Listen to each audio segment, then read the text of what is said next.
Hello students, today I am going to start class 11th history chapter 2 writing and city life part 3. The significance of urbanization. Cities and towns are not just places with large population. It is when an economy develops in sphere other than food production that it becomes an advantage for the people to cluster in towns. Urban economies comprises beside food production, trade, manufacturers and services. City people thus cease to be self-sufficient and depend on the product or services or other city or village people. शहर और नगर बड़ी संख्या के रहने का स्थान नहीं होती थी, जबकि किसी अर्थव्यवस्था में खाद्य उत्पादन के अतिरिक्त अन्य आर्थिक गतिविधियों विकसित होने लगती थी, तब किसी एक स्थान पर जनसंख्या का घनत्व बढ़ जाता था। इसके फलस्वरूप कस्बे बसने लगते थे। ऐसी परिस्थितियों में लोगों का कस्बे से इकट्ठा रहना उनके लिए फायदेमंद सिद्ध होता था।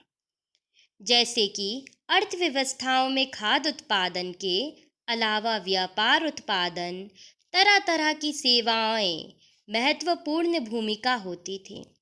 नगर के लोग आत्मनिर्भर नहीं थे और उन्हें नगर या गांव के अन्य लोगों द्वारा उत्पन्न वस्तुएं दी जाने वाली सेवाओं के लिए उन पर आश्रित रहना पड़ता था। उनमें आपस में बराबर लेन देन होता था। उदाहरण के लिए एक पत्थर की मुद्रा बनाने वाले को पत्थर उखाड़ने के लिए कासे के औजार की वह स्वयं ऐसे औजार नहीं बना सकता है या वह नहीं जानता कि मुद्राओं के लिए आवश्यक रंगीन पत्थर वह कहाँ से प्राप्त करे। उनकी विशेषताओं तो सिर्फ नक्काशी यानी पत्थर उखाड़ने पर भी सीमित होती है। वह व्यापार करना नहीं जानता। कांसों के औजार बनाने वाला भी धातु, तांबा या टीन के लिए खुद बाहर नहीं जाता। इसके लिए हरदम लकड़ी के कोयले की ज़रूरत नहीं होती। तो यहाँ division of labour urban life में बहुत ज़्यादा ज़रूरी था। For carving stones for specialization in carving and to make metal, copper and tins in urban life. So now we can see there must be a social organization in which fuel, metal, various stones, wood come from many different places like manufacturing. Organized trade storage is needed. There are deliveries of grains and other food items from the village to the city, and food supply need to be stored and distributed. तो ये मान सकते हैं कि शहरी अर्थव्यवस्था में एक सामाजिक संगठन का होना भी जरूरी है।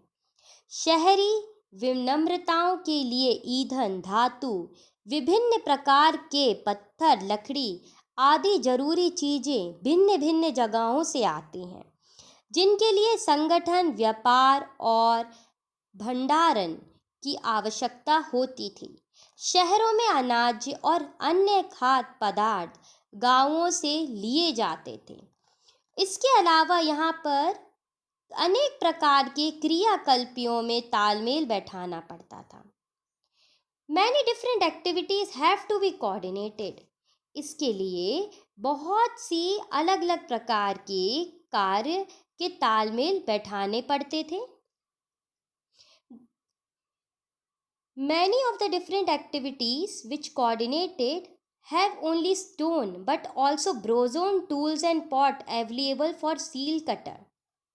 तो ये कह सकते मुद्राएं काटने वालों का केवल पत्थर ही नहीं, उन्हें तराशने के लिए औजार और बर्तन भी जरूरी थे। Obviously, in such a system, some people give command and other obey the urban economics. इसके अलावा शहरी अर्थव्यवस्था को अपना हिसाब किताब लिखित रूप में भी देना होता था. And they have to keep in a written record. Okay. तो अब इसके नीचे आपको एक फोटोग्राफ दिखेगी अपनी बुक में ब्लू कलर में. एक है वाका शीर्ष. ये भी बहुत इम्पॉर्टेंट है. तो वाका हेड का मतलब है कि this women head was sculpted in white marble at Uruk before 3000 BCE. The eyes and eyebrows would probably have taken lapis lazuli blue and shell white bitumen black inlay. इसका ये मानना है कि 3000 ईसा पूर्व में उर्रेक नगर में स्त्री का यह सिर एक सफ़ेद संगमरमर को तराश कर बनाया गया है. इसकी आँखें, भौहें नीले ऊर्ध्वाधर तथा सफ़ेद सीपी और काले डामर की जड़ाई की गई है. The grove along the top of the head, perhaps as an ornament. This is world famous piece of sculpture admired for a delicate modeling of the woman and chief. सिर के ऊपर एक कांचा बना हुआ है जो शायद गहना पहनने के लिए बनाया गया है. यह मूर्ति कला का एक विश्व प्रसिद्ध नमूना है. इसके मुख, डोरी और गले में सुकोमल सुंदर बनावट के लिए इसकी प्रशंसा की जाती है. So this is a world famous piece of sculpture admired in the woman mouth, chin and speech, and it was modeled in the hard stone that will have been imported from a distance.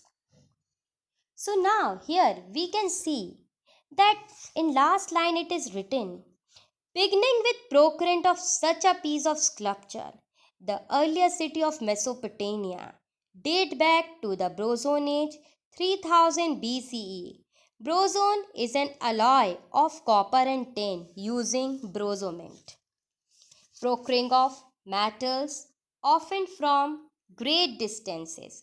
Metal tools were necessary for equipped carpentry, drilling beat, carving stone steels, cutting a shell for inland furniture. Mesopotamian weapons were also of bronze for tips, spears that you see in an illustration. इसका मतलब ये है कि Mesopotamia में प्राचीनतम नगरों का निर्माण कांस्य युग यानी लगभग 3000 ईसा पूर्व में शुरू हो गया था. कांसा तांबे और रांगे का मिश्रण से बनता था. कांसे के इस्तेमाल का मतलब है कि ये धातुएं दूर दूर से मंगाई जाती थी. बढ़ाई का सही काम करने के लिए, मनकों में छेद करने के लिए, पत्थर की मुद्राएं उखाड़ने, फर्नीचर से जोड़ने, सीपियां काटने आदि कामों के लिए धातु के औजारों की जरूरत पड़ती थी. मेसोपोटामिया हथियार भी कांसे के ही होते थे. उदाहरण में कांसे के लिए भले ही नौकें कांस्य की बनी जाती है,